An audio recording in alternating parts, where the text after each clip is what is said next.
நீ இந்த வேளையிலே மனம் திரும்பும்படியாய் தேவனுடைய ஆவியானவர் திட்டவட்டமாய் உன்னோடு பேசுகிறார். ஜீவனுள்ள தேவனுடைய சமூகத்துக்கு நீ வரும்படியாய்,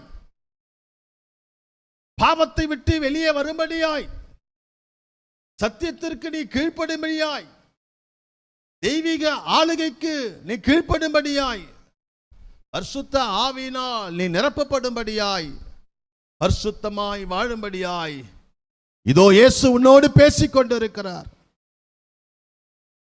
இந்த வேளையிலே திட்டவட்டமாய் உன்னோடு பேசிக் கொண்டிருக்கிறார்.